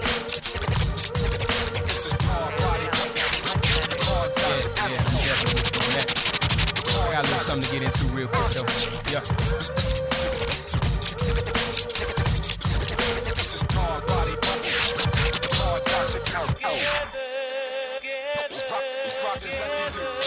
Now I ain't trying to start nothing, but these bastions are talking too much smack and fantasia when the city ain't real. Crazy about their feelings, acting like some children fighting over toys. Little boy, that ain't even yours, what you heated for. Speak your piece, young, and I know you hungry. You're bored too, can't look forward to nothing new but some money for some shoes and some shoes for some your future's looking fishy. You should be like me, how big brother, you make you blind to the L and only shoot for the W. And once your wings heal, I release you to the sky. Cock the shotgun and shoot you down before you start to fly. Ha, this fear ain't made up for people, this mean player. Call your mother over there and tell her to please pray up. You've met your maker, there's none better than I. A Georgia father, New York son, and goodbye.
Right here on the FuseBox Radio. DJ Fusion.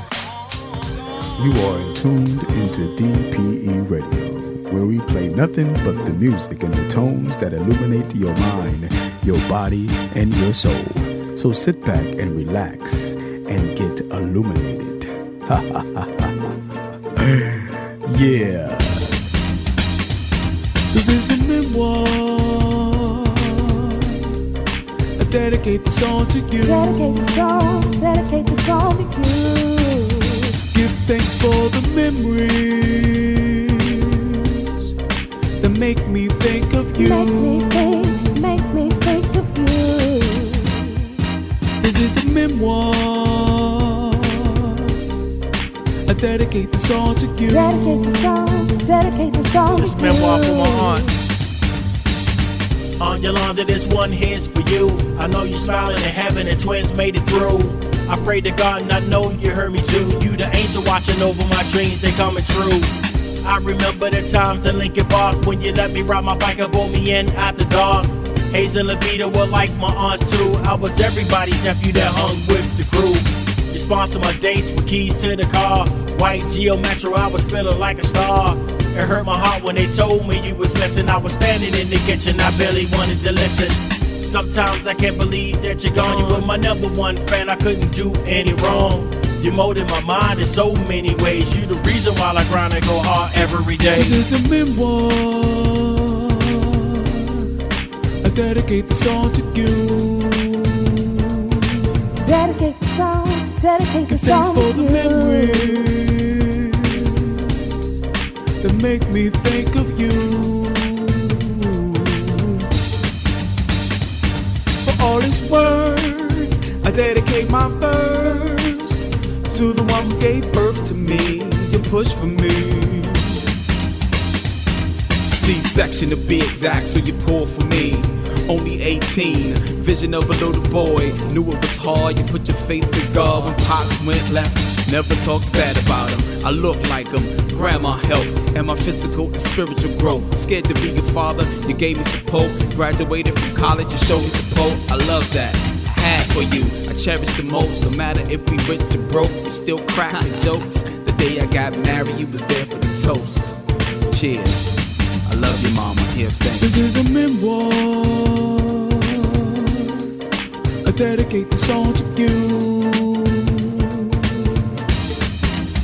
Give thanks for the memories that make me think of you. Dedicate the song to you. definition of a diva. My mama when I see her, handling biz, caring for kids. Can't believe her leading PTA meetings while I sold Girl Scout cookies. She made me go door to door. She never been no rookie. A smart cookie, could make a meal out of scratch. Showed me how to stretch my loop, so I never felt strapped. Benevolent, she taught me to achieve excellence, but never get too high up on yourself like you are better than. Better still, taught me my beauties and my skills. Being a cutie with booty ain't gon' pay these bills. Giving thanks for your will, represent cause you the deal. I'm the woman that I am cause by example you instill. This is a memoir, I dedicate the song to you. This is a memoir, I dedicate the song to you. Give thanks for the memories that make me think of you.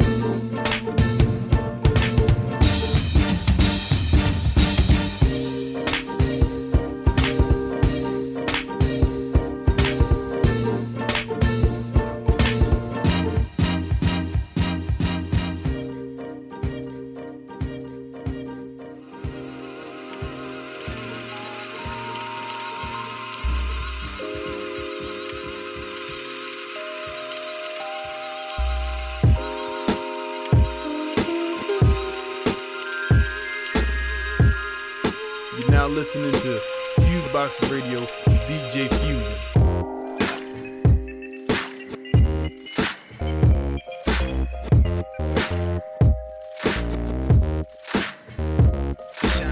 Shine through.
Until I fade away.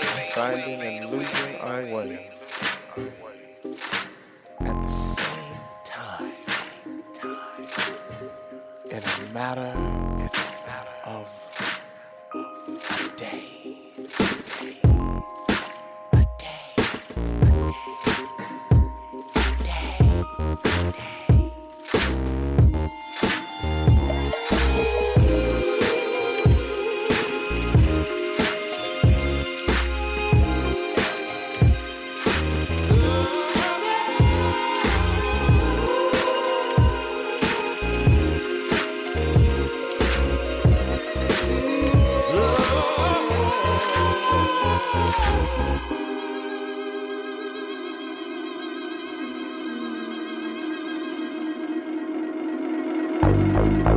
Welcome to Media Minutes. I'm Stevie Converse. And I'm Candace Clement. And I'm Megan Tatey.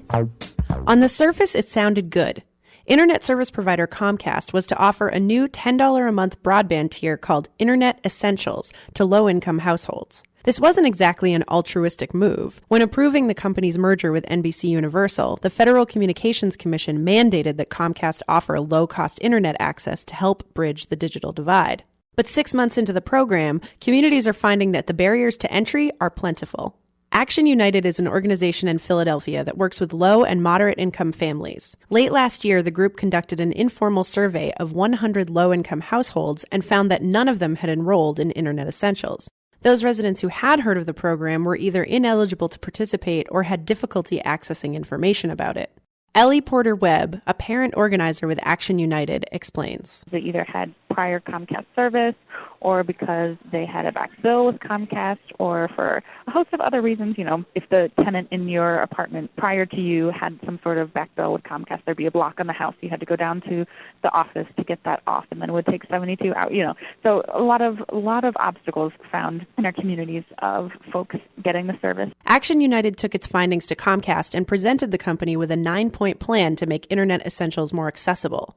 The group proposed allowing a payment plan for back bills and engaging in one-on-one outreach in communities instead of relying on bulletin boards and flyers to publicize the program. And Action United also wanted data from Comcast on how the program is doing. One of the big things in our proposal was saying, well, so what's the reality? What are the numbers? How many people have signed up? How many people have been deemed ineligible? This is our finding, and this is all the data we have because you're not providing any. Comcast responded this week to the group's request for information. 463 people in Philadelphia have been signed up for the program, which is a mere 0.3% of all the families that they say are eligible. And even nationwide, it's 41,000 families that they've signed up, and that's a mere 2%. And so, you know, when Comcast talks about really closing the digital divide, they're going to have to do a lot more in this limited program to really make a dent, if that's their goal. Police in Oakland, California arrested 7 journalists at an Occupy protest last Saturday, the largest number arrested since the November raid on Zuccotti Park in New York City. This weekend's arrests bring the total number of journalists detained in Occupy protests to nearly 50.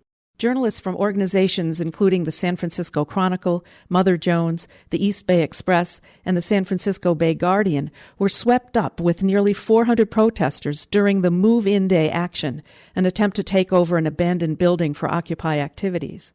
Kristen Haynes is a reporter for KGO Radio in San Francisco. It just seemed like an odd decision. I mean, they should expect us to be there when there's a big protest. They should expect us to be in the crowd.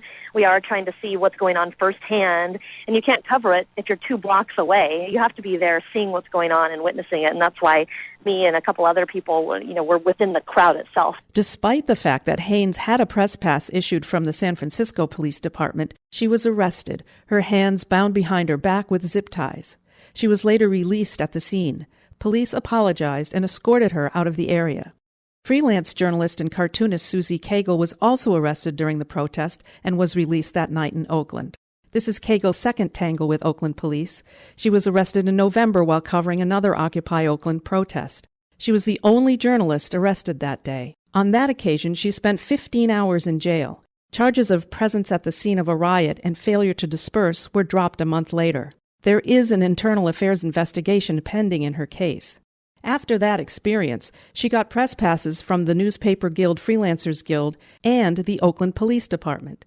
Yet, even after Cagle had obtained these credentials and identified herself as a member of the press, police pushed her around and screamed at her. I wanted to leave, and I knew the rights that the press pass supposedly afforded me in those sorts of situations. I was very well aware of the crowd control policy toward media of the Oakland Police Department, which is that media are allowed to cross police lines, and they are allowed to be present during times of mass arrests and during unlawful assemblies. Cagle, who has written and illustrated for The Atlantic and The American Prospect, believes that police respect her less because she is a freelance journalist. The first time I was arrested, I said, I'm working for Alternet and Truth Out and Good magazine. And my arresting officer said, never heard of them. That was his reasoning. I've never heard of those places, so you're going to jail. You've been listening to Media Minutes, a production of Free Press, a national nonpartisan organization working to reform the media. For more information, visit freepress.net. sucker now, I want the king on the track. You are now listening to FuseBox Radio.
Ladies and gentlemen, you are now witnessing FuseBox Radio.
yours truly, Big Guru, the icon.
Let it sweat me, babe.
home, baby. Ain't gonna let it sweat you, baby.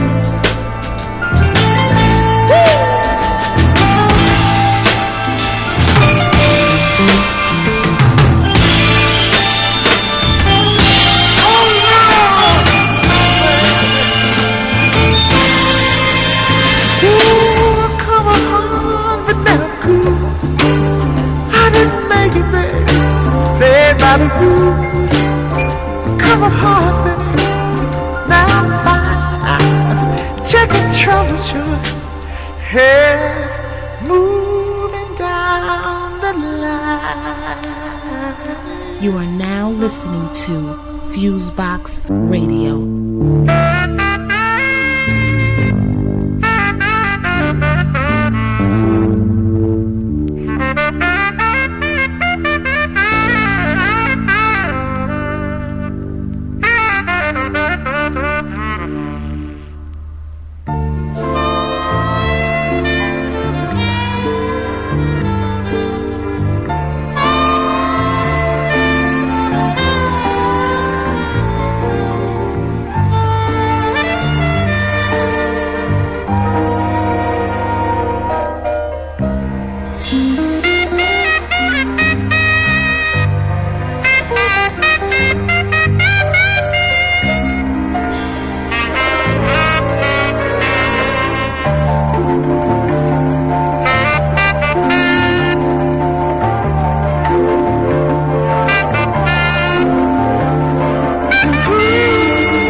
Listening to the FuseBox with John Judah.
Right here on the FuseBox Radio.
You are now listening to the FuseBox with John Judah.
You are now listening to the FuseBox with John Judah.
Listening to the FuseBox with John Judah.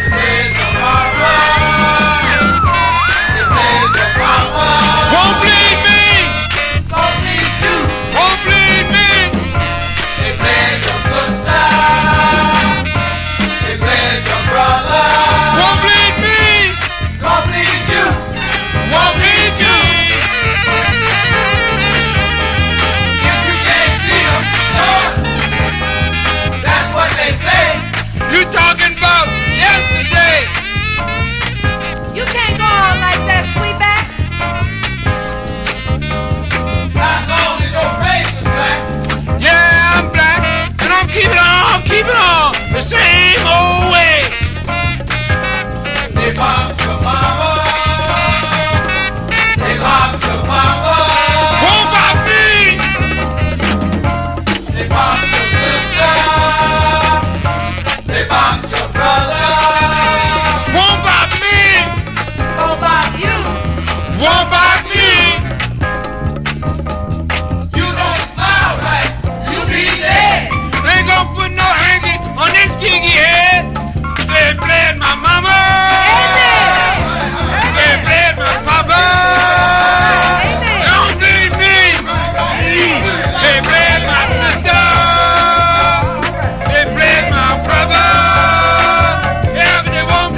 You are now listening to the FuseBox with John Made Judah. a call. To who, son? To the man. To what man, son? The man, mama. Don't you know who the man is? Waterley? The man, Captain Boss, Mr. Charlie. Oh, please, Captain Boss Man. You're welcome in committee. That's right. That's good. Gonna give him a show. Sing the happiest news. To begin the performance, I'll bow down and kiss both his shoes. What a deal. What are you talking about, son? You talking about taking them people's money to keep us from moving into our house? I ain't just talking about it, I'm telling you that's what's gonna happen. Talking about life, mama, like it is. Life is grabbing a chance. Life is cashing the bet. There's just takers and tookin', and I'm taking all I can get with a deal. You're making something inside of me cry, son. But don't cry, mama, understand. It's the name of the game. It's a one way to go. It's a bouncing right back, coming up with a fist full of dough. Right here on the FuseBox Radio. I come from 5 generations of slaves and sharecroppers, but ain't nobody in my family never took no money from no one. What was a way of telling us we wasn't fit to walk this earth? We ain't never been that poor. We ain't never been that dead inside. What's the matter with y'all? Didn't make up the world, didn't make up the rules. There's the good and the bad, but the good always come up to fools. Don't be whipping on me about the right and the wrong. Let's stop coming on weak when the world's always coming on strong with a deal. Baby, how you gonna feel on the inside? Gonna feel fine, mama, I'm gonna feel fine. I'm gonna look that son of a bitch in the eyes and I'm gonna say, all right, Mr. Nina, this is America. Now you want that neighborhood out there the way you want it? You want the right to keep it like you want it? Then pay for it. Just put that money in my hands and you won't have to live next door to no bunch of stinking niggas. And maybe I'll just get down on my black knees and I'll say, Captain Mr. Boss Man. Oh, yowza, boss, yowza. Great white father, just give us the money. For God's sakes. And we's ain't one out there and spoil your white folks' neighborhood. And I'll feel fine. You are now listening to FuseBox Radio. Nobody knows you, brother, when you're down and out. When in your pocket there is not one penny. Where are your friends you find you really haven't any? Once you get on your feet again, everybody wants to be your long lost friend.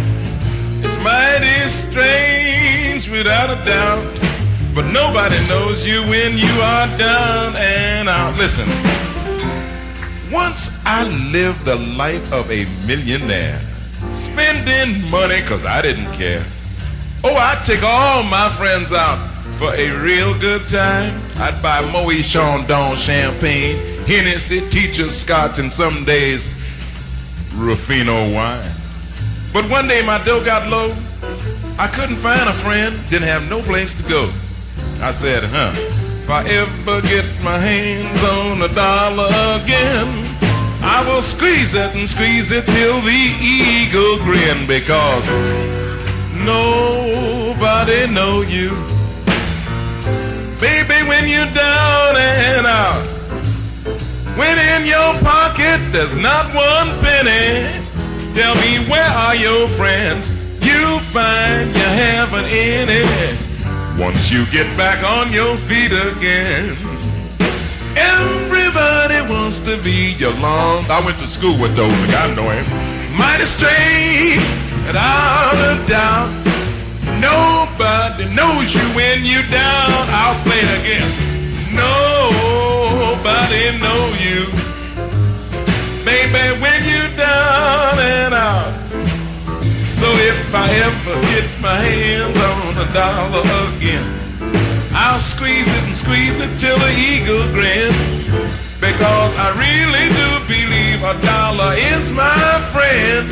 Nobody knows you, baby, when you down and out. You are now listening to the FuseBox with John Judah.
listening to the FuseBox with John Judah.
now listening to the FuseBox with John Judah.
You are now listening to the FuseBox with John Judah.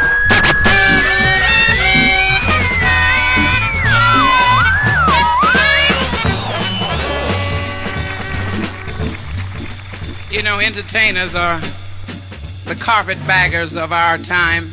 I'm forever trying to catch a plane, my daughter under one arm and a suitcase in each hand. And I've seen some very, very lovely small towns. I find them so quaint and interesting. I can hardly wait to get out of them. This song, I think, expresses the way I feel, where I want to be. There's no place on earth that I'd rather be. Just show me the bright lights, big cities for me.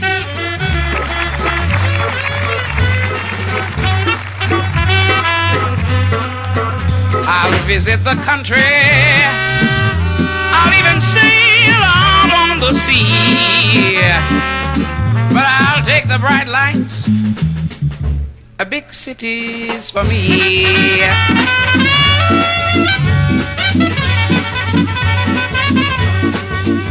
Hey, come on to the city, big cities for me.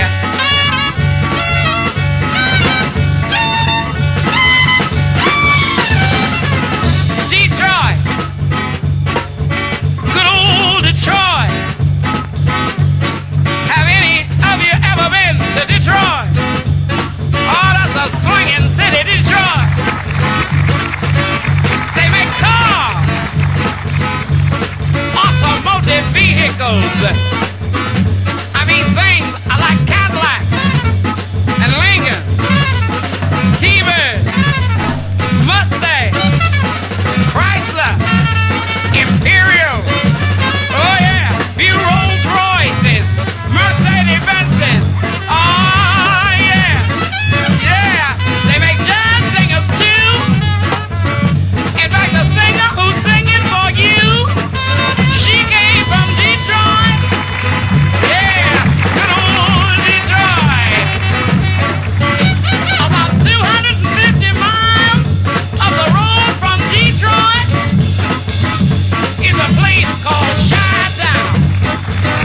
And Chi-Town, that's my town. My kind of town, Chicago is. My kind of town, Chicago is. They swing every kind of way, all night and all day. Not too far from Chicago is an island called New York. New York City, New York. Nothing in the world like New York. The lights on Broadway turn black night into day. Loving is fine in Central Park all the time. Moving on west, moving on west, moving on west, because the west is the best. Say L.A., L.A., L.A., L.A., swinging night and day. L.A., California. Yeah, I bought a house here, I might stay. It's growing on me, this L.A. Hey, hey, y'all. Hey, y'all. Yeah, come on to the city. Big cities for me.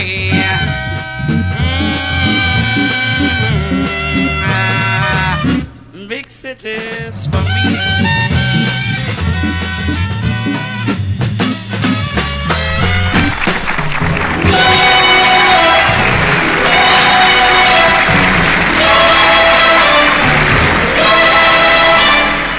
You are now listening to the FuseBox with John Judah.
right here on the FuseBox Radio.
show is live.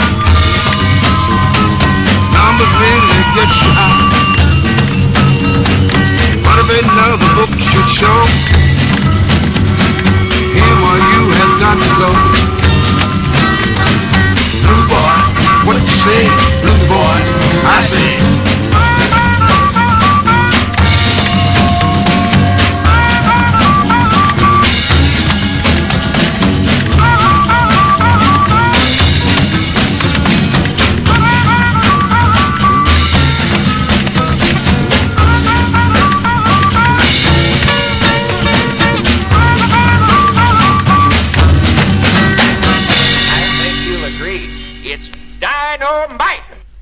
That's all the time we have tonight. Join us next time. Good night.